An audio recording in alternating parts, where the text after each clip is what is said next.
Donc bonjour à tous, bonjour à toutes. Merci d'être là nombreux aujourd'hui pour la deuxième session des webinaires sur le pouce, donc le rendez-vous entre vétérinaires. Donc comme vous le savez, l'objectif c'est un format court, le temps d'un sandwich et le temps surtout de fermer votre ordinateur et d'avoir quelques éléments clés à emporter avec vous et à appliquer directement sur le terrain. Alors aujourd'hui, la thématique que nous allons aborder, c'est la comptabilité, qui peut faire peur, en tout cas moi qui me fait encore peur aujourd'hui. Et avec nous, Adil Karkou, qui s'est gentiment proposé, qui fait partie du cabinet CK, expert comptable, qui travaille avec SeeMyVet, qui va nous aiguiller, nous donner quelques points clés aujourd'hui sur la comptabilité. Alors, pour vous expliquer brièvement le fil conducteur, donc moi-même, vous me connaissez, hein, Sophie Villefort, je suis vétérinaire. Alors, je n'ai pas eu la chance de travailler en France en tant que collaboratrice libérale. Je travaillais que en salarié et dans d'autres pays. Alors, j'arrive vraiment avec un œil, on va dire, plus ou moins naïf parce que, bon, évidemment, je monte mon entreprise, donc j'ai quelques notions aujourd'hui de compta, qui me sont d'ailleurs inculquées par le cabinet CK. Mais je vais arriver avec avec des questions qui vont être le fil conducteur de cette présentation. N'hésitez pas, si vous avez des questions, de les poser dans le chat et je les poserai soit au fur et à mesure si elles sont pertinentes ou soit à la fin à Adil. Donc bonjour Adil, merci d'être là. Bonjour Sophie, merci de m'accueillir. Ben écoute, je te propose qu'on démarre tout de suite. Alors évidemment, j'ai vu tes slides à l'avance et on a pu en discuter. Alors la première chose, moi qui m'était venue et qui me vient en tant que future collaboratrice libérale, c'est de me dire ok, le mode d'exercice que je dois choisir. Je sais que il y a beaucoup de choses, il y a beaucoup de noms, il y a beaucoup de lettres qui moi me parlent encore pas encore trop aujourd'hui. On fait des recherches internet, il y a pas mal de choses, il y a pas mal de textes, mais voilà, par où il faut commencer? Quel mode d'exercice? Comment je fais pour choisir? Pour commencer sur le mode d'exercice, je dirais que tout dépend du projet qu'on a en tant que vétérinaire. Soit on veut se lancer en individuel, soit on veut se lancer à plusieurs, soit c'est vraiment en fonction du projet qu'on a pour gérer pour soi, mais aussi pour gérer pour son avenir en tant que praticien. Le mode d'exercice dépend vraiment, je dirais, de l'objectif qu'on a pour soi, mais aussi pour son projet professionnel. On peut choisir d'exercer en individuel, c'est-à-dire en libéral tout seul. On peut aussi créer une entreprise pour exercer en individuel, qui peut être une URL ou une société d'exercice libéral. Donc, on est tout seul en entreprise, c'est-à-dire en ayant une société pour soi. Si on décide, par exemple, de se mettre à plusieurs, on peut choisir deux modes d'exercice. Un mode d'exercice où, je dirais, avec quelques partenaires, avec quelques confrères, on crée une société, ce qu'on appelle une société de moyens.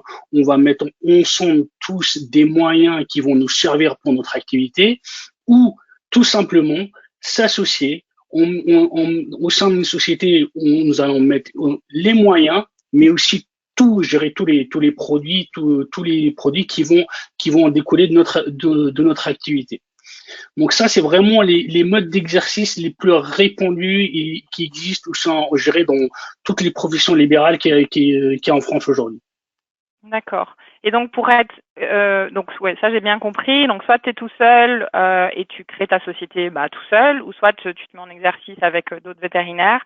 Et la différence donc entre ce que tu appelais société de moyens ou société civile professionnelle de vétérinaires, c'est juste parce qu'il y en a une qui est spécifique aux vétérinaires. Comment ça se passe? Non, la société civile de moyens, c'est-à-dire que c'est vraiment une société civile de moyens. On met uniquement les moyens matériels qui vont nous servir à notre activité. Chacun participe à cette société en émettant des moyens financiers, qui vont nous servir, en fait, qui vont nous servir pour notre activité. C'est-à-dire qu'on émet uniquement des moyens, pas les revenus qu'on tire de notre activité. Alors qu'une société civile professionnelle, là, elle va englober, gérer l'ensemble des moyens et des revenus qui vont être dégagés par l'activité.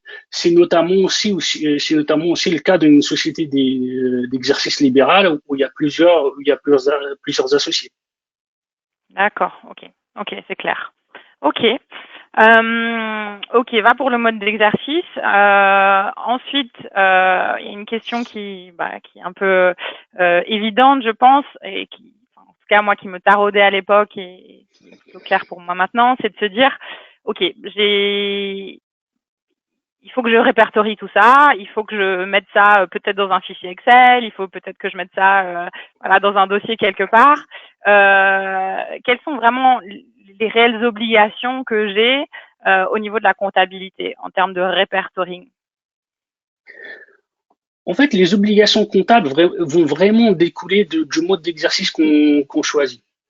Si on choisit d'exercer, par exemple, on individuel, il y a deux régimes en France. Il y a deux régimes. Il y a un régime qu'on appelle le micro-BNC. C'est un régime simplifié. Un régime simplifié, on est imposé uniquement sur les revenus qu'on tire de son activité. Donc, dans ce cas-là, il n'y a pas vraiment de véritable obligation comptable. Il faut uniquement tenir en fait un livre de recettes, je dirais sur un logiciel, ça peut être un tableur ou un logiciel dédié à la profession. Et je sais qu'il y en a plusieurs, un livre de recettes. Et on a simplement à établir une déclaration qui peut être mensuelle ou trimestrielle de ses revenus, c'est-à-dire de ses recettes, pour subir les charges sociales et la fiscalité qui en découlent. L'autre régime, je dirais ce qu'on appelle la déclaration contrôlée, le BNC. Là, par contre, on est obligé d'avoir en fait tenir une véritable comptabilité, une comptabilité en fonction de ses recettes et ses dépenses. Et on doit déposer une déclaration fiscale auprès de l'administration en fin d'année. Sur cette déclaration, il va y avoir un résultat, et sur ce résultat-là, on le reporte sur sa déclaration d'impôt. Okay. Normalement, qu'est-ce qui fait que tu choisis l'un? Qu'est-ce que tu fais qui choisit le micro BNC ou la déclaration contrôlée? En fait, lors de la création, quand on se lance en tant que libéral, on est de droit en micro BNC. En fait, de droit, on est en micro BNC, en fait, parce que le seuil pour basculer en BNC, il est de 72 600 € de recettes par an. Et quand on se lance, c'est-à-dire qu'on ne connaît pas encore son chiffre d'affaires et on n'a pas de référence antérieure à la création.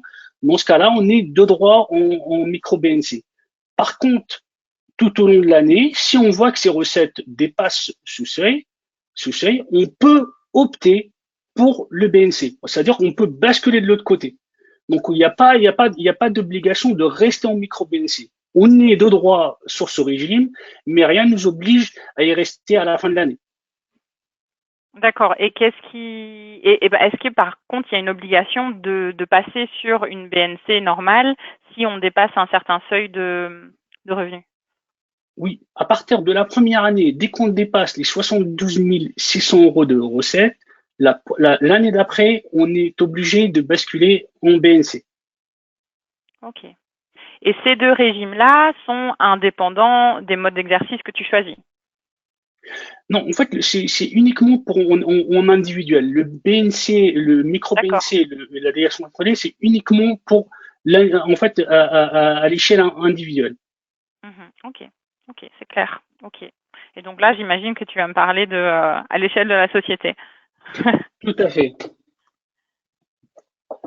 Donc, en fait, à l'échelle de la société, quand on crée une société en France, c'est-à-dire on choisit en fait une société commerciale, on est obligé de tenir une comptabilité. Tenir une comptabilité, pas en fonction de ses recettes et ses dépenses comme en individuel, mais en fonction des opérations économiques qu'on réalise. Je donne un exemple. Vous, en fait, j'ai acheté des matières auprès d'un fournisseur. En fin d'année, vers le fin d'année, le 27 décembre de l'année, je l'ai pas encore payé. Je l'ai payé que l'année d'après. Vu que j'ai réalisé cette opération-là, en fait, en fin d'année, je dois la matérialiser dans ma compta. Même si je ne l'ai pas encore réellement fait la dépense, je ne l'ai pas encore payé. Donc, il faut tenir vraiment une comptabilité en fonction des opérations réalisées et pas en fonction des recettes et des dépenses qu'on réalise. Là aussi, il y a une déclaration de résultat à déposer en fin d'année. Et quand on choisit, par exemple, une société de type société d'exercice libéral ou une IRL, en fait, une entreprise, on dépend, je dirais, du tribunal de commerce. Et là, on doit déposer un bilan et un compte de résultat accompagné d'une annexe en fin d'année. D'accord. C'est là que ça se complique en fait. C'est là en fait qu'en réalité, voilà. Enfin, je pense qu'on en parlera après, mais clairement, ça c'est quelque chose de plus étoffé. On a besoin d'y mettre quelque chose, un travail un peu plus régulier et en tout cas arriver avec quelque chose de bien structuré en fin d'année, quoi. Tout à fait. Bon, il faut que, là, dans ce cas-là, c'est-à-dire on est quasiment, je dirais même dans le cas de la déclaration contrôlée, on est individuel, on est obligé d'avoir en fait un suivi au quotidien, il y a un accompagnement à gérer au fur et à mesure de l'exercice de son activité et pas vraiment attendre, je dirais, en fin d'année pour pouvoir se dire qu'est-ce qu'on va faire. Ok, ok, très clair. Alors ensuite, j'enchaîne sur un autre sujet qui moi personnellement m'a mis du temps à comprendre, c'est celui de la TVA. Moi, j'aimerais bien, alors j'ai pensé à ça ce matin en regardant le sujet. Moi, j'aimerais bien déjà que tu donnes une définition, que tu nous expliques ce que c'est la TVA, parce que je pense que c'est un peu un terme, personne n'ose vraiment demander ce que c'est, parce que ça apparaît tellement partout qu'on se dit qu'on devrait savoir ce que c'est, mais je pense que c'est l'occasion peut-être en faire une définition claire avant d'enchaîner sur la suite. Voilà. En fait, là, il y a vraiment, c'est un terme, bon, c'est un terme un peu barbare, je dirais, je peux comprendre, mais c'est vraiment, il porte bien son nom. C'est une taxe sur une valeur ajoutée. Du moment où on ne crée pas une valeur, il n'y a pas de taxe. Il n'y a pas de taxe. C'est-à-dire que si vous, en tant que praticien, en fait, vous allez faire un acte, c'est-à-dire vous allez facturer quelque chose, et vous créez une valeur. À partir de ce moment-là, vous avez une valeur qui est en fait une valeur ajoutée qui est créée. Et donc, sur cette valeur ajoutée, il y a une taxe. En fait, il y a une taxe sur cette valeur ajoutée. La taxe, elle est pas, en fait, c'est un impôt en France qu'on appelle un impôt indirect. C'est-à-dire que c'est le consommateur qui paye la TVA. Et vous n'êtes vrai, je dirais le praticien n'est que collecteur. Il collecte la TVA, il la reverse, en fait, il la reverse à l'administration. S'il n'y a pas de valeur ajoutée, bah, il n'y a pas de taxe. Imaginons, j'achète un produit, je prends un marchand, il achète un produit de 10 euros, il le revend 10, il n'a pas créé de valeur ajoutée, donc il n'y a pas de taxe. J'achète quelque chose 20, je le revends, je l'achète 10, je le revends 20, j'ai créé une valeur ajoutée de 10, bon, qui est ma marge. Donc, sur 10-là, il y a une taxe. Donc voilà, c'est vraiment pas de valeur, pas de taxe, valeur, taxe. D'accord, très clair. Et donc les pourcentages qui sont établis aujourd'hui pour la TVA sont définis par l'État et donc sont représentatifs de la valeur ajoutée qu'il pense que ces services ou ces produits apportent à la personne. Tout à fait. Bon, j'en ai profité un peu vous voyez dans le slide, il y a une petite pétition en fait qui circule actuellement en fait, parce que bon, les vétérinaires sont soumis en fait à ce qu'on appelle en France un taux normal de 20% sur le pratique, 20%. Il y a une pétition qui circule actuellement pour que ces actes soient soumis en fait à un taux réduit, soit au moins, ou peut-être voire même exonérés, comme les actes médicaux sur les personnes. Donc j'ai mis un petit lien. Pour l'instant, il n'y a pas beaucoup de signatures. Je pense qu'il faut peut-être si quelques-uns peuvent en profiter pour y aller, pour gérer appuyer cette démarche. Donc en fait, du moment où vous faites un acte, bon, je vais pas prendre d'autres spécificités qu'ont le vétérinaire, ils vont des médicaments à part, ils vont des choses à part. Je veux vraiment parler uniquement de l'acte médical en soi. L'acte médical en soi, il est soumis en fait à un taux de TVA de 20%. On a en fait trois régimes, en fait, trois régimes en France. Il y a la franchise de base. Du moment où son chiffre d'affaires ne dépasse pas 34 400 euros, moi, c'est les seuils d'aujourd'hui, on n'est pas on n'a pas à reverser de TVA, on n'a pas à reverser de TVA sur ces honoraires. Donc, il n'y a aucune déclaration à faire. À partir du moment où on dépasse le seuil de 34 400, mais en ayant toujours un chiffre d'affaires inférieur à 247 000 euros, il y a une déclaration annuelle à faire et on doit tenir une comptabilité parce que on a de la TVA reversée en fait sur les actes qu'on facture, mais on peut aussi récupérer de la TVA déductible, ce qu'on appelle la TVA déductible, sur les dépenses qu'on engage dans le cadre de son activité. Imaginons on a un loyer, on a un local, un loyer sur lequel on paye de la TVA, on peut venir défalquer cette TVA là de la TVA qu'on collecte sur les honoraires. Quand le chiffre d'affaires dépasse 247 000 euros, là, il y a soit une déclaration mensuelle ou une déclaration trimestrielle. Et là aussi, il faut tenir une comptabilité pour pouvoir établir cette déclaration. Et ça, c'est une obligation, donc de passer en déclaration trimestrielle. C'est une obligation à partir du moment où on dépasse 247 000 euros. En fait, on a soit une déclaration mensuelle ou trimestrielle. Elle est trimestrielle, en fait, elle est mensuelle quand on a une TVA en fait qui dépasse 4 000 euros à peu près par 4 000 euros par mois. Elle est mensuelle. Quand elle est inférieure à 4 000, c'est une déclaration trimestrielle. Alors, question plutôt pratique. Est-ce qu'il vaut mieux tenir sa comptabilité en hors TVA ou est-ce qu'il vaut mieux tenir sa comptabilité en TVA comprise? En fait, je pense que le pratique, ce serait vraiment de tenir sa comptabilité en fait en hors taxe, en distinguant vraiment la TVA. Parce que pourquoi je te dis ça, Sophie? Parce que à partir du moment où on dépasse le seuil des 34 400, c'est-à-dire chiffre d'affaires hors TVA, c'est-à-dire hors taxe, le mois en fait où ce seuil est dépassé, on bascule, c'est-à-dire qu'on commence à être soumis à TVA, c'est-à-dire qu'on sera obligé de payer de la TVA sur le premier euro réalisé. Donc, autant être prêt, je dirais être prêt en amont et préparé que de se dire il faut revoir un peu toute la gestion, gérer toute la hiérarchie, toute la praticité de son activité, et de la comptabilité. Autant être prêt pour pouvoir gérer et basculer quand le moment sera venu. Et surtout aussi, j'imagine qu'il y a au-delà de basculer, quand on dépense la TVA d'un côté, on en récupère de l'autre, on pourrait peut-être tomber dans une situation où si on inclut la TVA systématiquement, penser qu'on a moins de TVA à récupérer ou l'inverse et se trouver dans une situation un peu compliquée.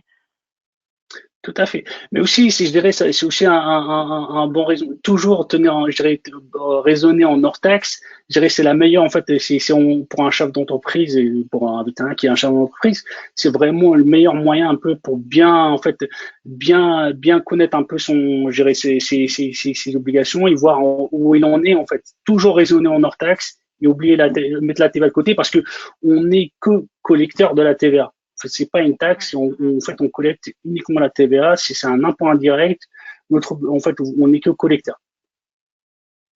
Ok, très clair. Et effectivement, je ne manquerai pas de refaire un pitch derrière sur la pétition. On mettra dans nos communications. Je pense que c'est quelque chose qui me semble être important. Et je pense probablement dont on n'est pas forcément au courant en tant que vétérinaire. Quatrième point, le sujet qui est toujours parfois un peu difficile à aborder, celui des impôts, de la fiscalité, des charges. Alors encore une fois, moi j'avais une question qui me venait avant que tu élabores le sujet, c'est quelle est la différence déjà entre qu'est-ce qu'un impôt et qu'est-ce qu'une charge? Bon, en fait, les charges sociales, s'ils sont, sont assis sur un salaire, un salaire et un revenu. Je dirais pour le praticien qui est en individuel, et je crois, il va subir ces charges sociales et son impôt, je dirais sa fiscalité et son impôt sur le revenu sur le même, je dirais, sur la même base, sur la même base de revenus. Alors que quand on est en société, on peut avoir, en fait, on est confronté, je dirais, à deux types d'impôts. On est, en fait, quand on peut être confronté à de l'impôt sur les sociétés, quand sa société est vraiment soumise à l'impôt sur les sociétés. Et après, on est confronté aux charges sociales sur sa rémunération personnelle. Et aussi, ça peut être demain, ça peut être aussi la rémunération de ses collaborateurs. Et après, juste après, ben, on est confronté à l'impôt sur le revenu, en fait, à titre personnel. D'accord, très clair. Donc ouais, d'une part, quand on a un individu, finalement, les deux sont dans le même sac et sont basés sur notre revenu. Et quand on est en société, on est un individu dans une société, donc on est soumis à ces choses-là en tant qu'individu et aussi en tant que société.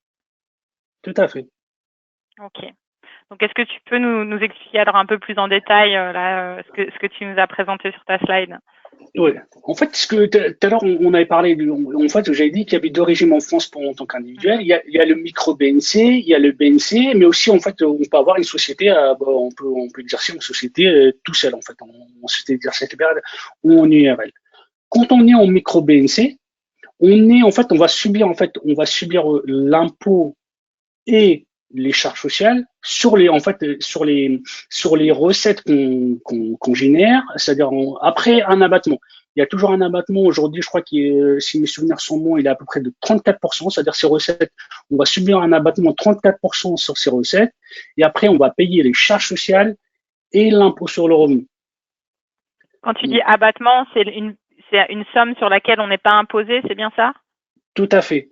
Imaginons sur une base 100, sur un chiffre d'affaires de 100, il y a un abattement de 30%, 30 ou 34% si mes souvenirs sont bons, et c'est-à-dire les 70% restants, on va payer de l'impôt de l'impôt sur le revenu et des charges sociales. Très clair.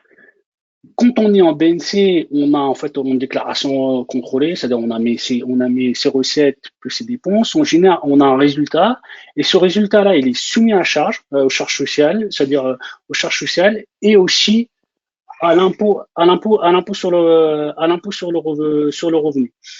Il y a une spécificité en fait dans la déclaration contrôlée en France, mais qui va disparaître au fur et à mesure des années, c'est qu'il faut avoir en fait il faut être pourra pas avoir son revenu majoré de 25% au niveau de l'imposition, il faut être adhérent à un centre de gestion agréé qui va venir mettre un visa fiscal sur votre déclaration qui vous évitera d'être majoré de 25% sur vos revenus imposables. Moi, je n'ai pas voulu le mettre dans le slide, c'est un peu compliqué, mais d'ici 2-3 ans, je dirais cet aspect-là va disparaître.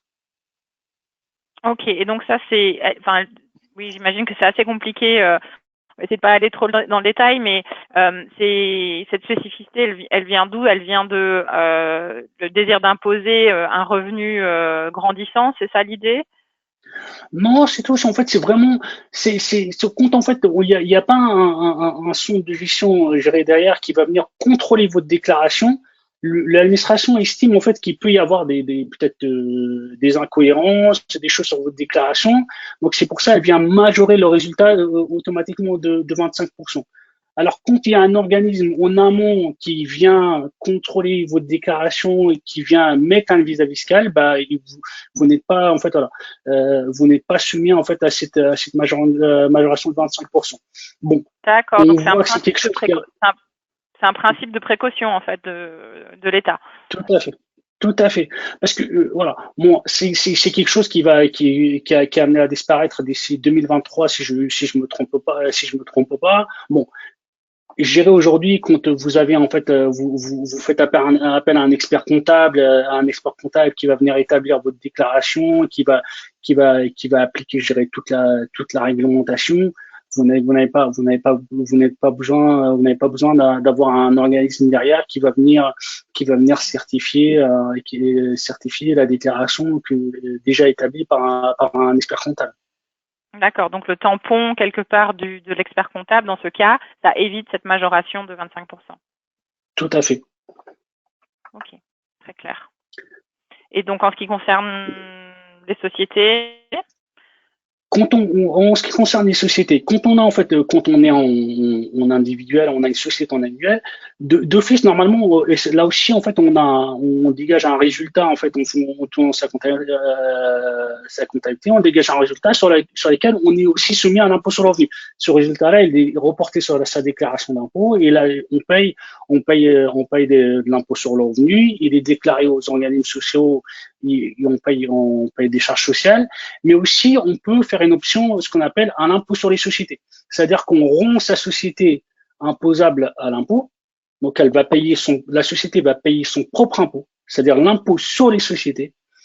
Et au sein de ces sociétés-là, en tant que praticien, vous aurez une rémunération. C'est-à-dire la société va vous accorder, vous aurez une rémunération. C'est sur cette rémunération où vous allez être soumis à l'impôt sur le revenu, et sur laquelle vous allez payer vos charges sociales.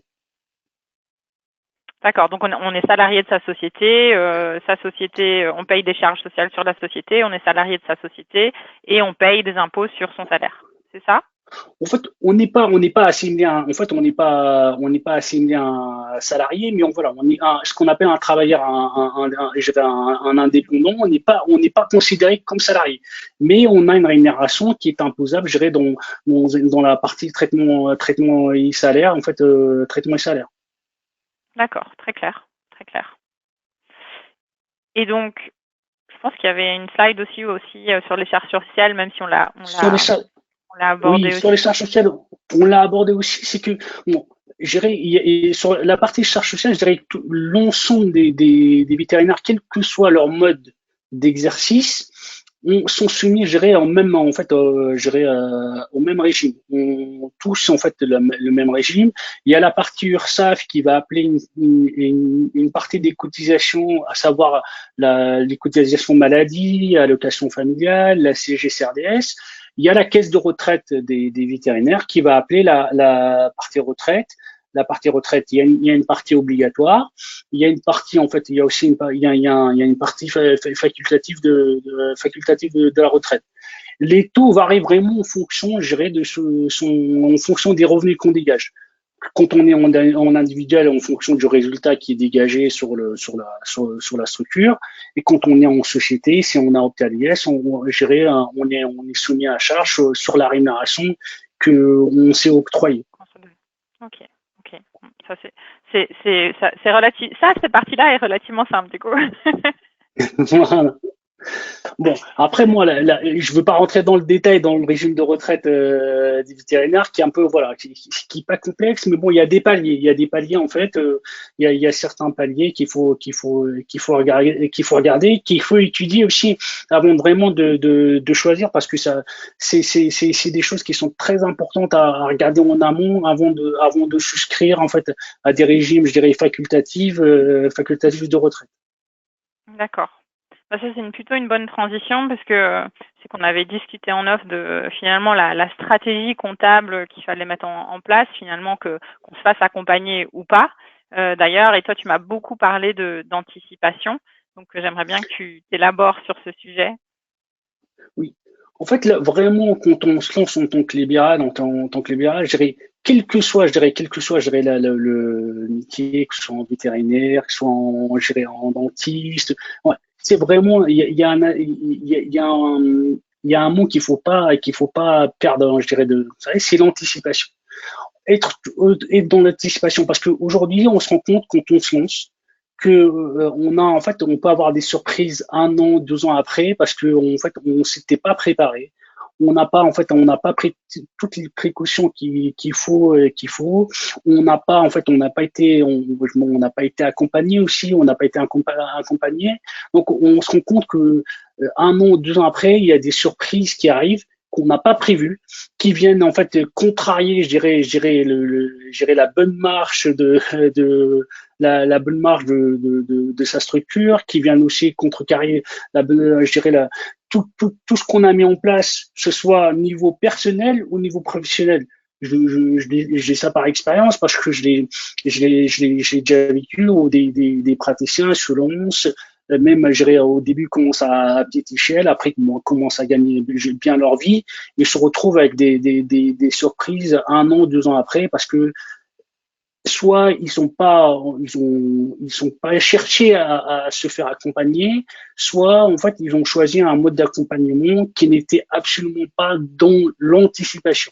Donc je dirais dans l'anticipation, anticiper leurs besoins, ce qui peut arriver demain, ce qui peut venir demain en fait contrecarrer leur bonne marche.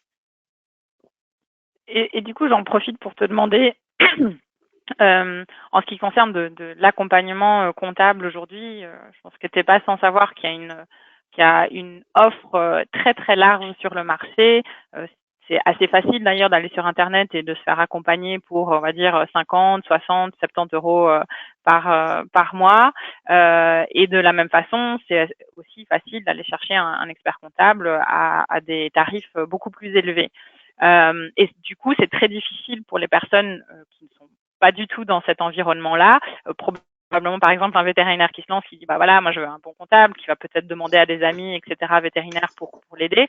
Mais quels sont les critères auxquels il faut faire attention quand on sélectionne son comptable, et à quoi il faut s'attendre, parce que c'est ça, bon, j'imagine qu'on s'attend pas à la même chose avec un tarif à 50 euros mensuel qu'avec un tarif voilà, à 200 euros mensuel.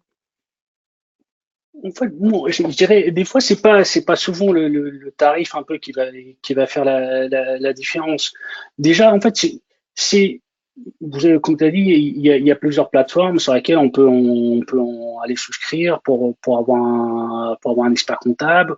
On lui donne un peu tous ces éléments, il vous fait le bilan, il vous fait toutes les déclarations qu'il faut. Mais en fait, voilà, c'est à gérer sans aucun problème. Je dirais, vous pouvez aller voir, je dirais peut-être une dizaine d'experts comptables. On fera tous à peu près en termes de rendu, on fera tous à peu près la même chose. En fait, on fera toujours la même chose. Ce qu'il faut gérer et des fois, je comprends que pour des praticiens qui sont au démarrage, que ce genre de plateformes peuvent être vraiment attrayantes en termes de prix. Mais je reviens toujours en fait au mot que j'ai dit tout à l'heure. Il faut pas oublier en fait l'anticipation. Il faut être accompagné au quotidien. Il faut choisir en fait son expert comptable en fonction, je dirais, je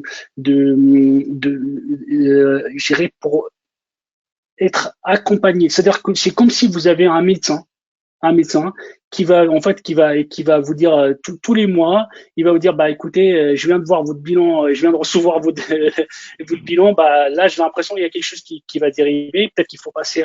En fait voilà, c'est quelqu'un qui va faire le diagnostic de votre structure tous les mois, en fait qui va vous guider sans que vous lui en fait vous lui demandez en fait que sans l'avoir sollicité, il va peut-être vous prédiquer des conseils, en fait vous faire franchir d'autres étapes, d'autres paliers que vous n'avez pas prévu en amont. Donc, il faut privilégier le conseil avant tout. D'accord, ouais, donc c'est vraiment il y a un peu l'offre de base et puis il y a le premium, et le premium c'est vraiment l'accompagnement qui va permettre d'anticiper et d'optimiser aussi probablement. Tout à fait. Voilà. C'est le conseil qui va vous permettre d'optimiser votre situation, je dirais, à titre personnel ou à titre professionnel. Moi, c'est l'expert comptable, il a cette capacité, je dirais transversale un peu je dirais de faire le tour un peu de tout ce qui tout ce qui entoure un praticien. Et c'est pour ça, il faut privilégier, je dirais, je dirais un professionnel dont en fait qui pourra vous conseiller au quotidien sur votre activité, sur votre gérer sur votre aspect social, sur votre aspect fiscal. Donc voilà, il faut privilégier le conseil au quotidien dans le choix. Ok. Ok, bah écoute, c'est très clair, Adine, merci beaucoup. On est pile poil dans les temps, donc c'est parfait. Je suis très contente. Je regarde rapidement s'il n'y a pas de questions, voilà, dans le chat. Il n'y a pas l'air. En tout cas, je pense que j'ai plus de questions pour le coup, parce que moi je t'en ai posé pas mal. J'ai appris des choses, voilà, donc je suis très contente. Tu peux aussi mettre la dernière slide comme ça. S'il y a des personnes qui veulent te contacter directement ou contacter voilà l'entreprise CK, bah, forcément je prêche pour ma paroisse, mais je recommande fortement. Moi je travaille avec eux depuis plus d'1 an et j'en suis très contente, notamment sur ce côté accompagnement. Et je sais que toi, Adil, tu es plutôt spécialisé aussi dans l'accompagnement de certains professionnels de santé. Donc en tout cas, je sais que tu seras dispo si les vétérinaires ont d'autres questions et veulent peut-être s'engager avec vous. En tout cas, merci beaucoup. Et comme d'habitude, le webinaire sera disponible en replay et sur podcast. Et Adil, je ne sais pas si tu avais un mot de la fin à rajouter. Non, mais merci à toi, Sophie, pour cette invitation. J'espère qu'on aura l'occasion de se croiser dans d'autres occasions pour parler, je dirais peut-être d'autres problématiques pour les vétérinaires. Ça marche. Merci beaucoup. Merci à tout le monde et à très bientôt. Voilà. Merci Sophie. Bonne journée. Bonne journée.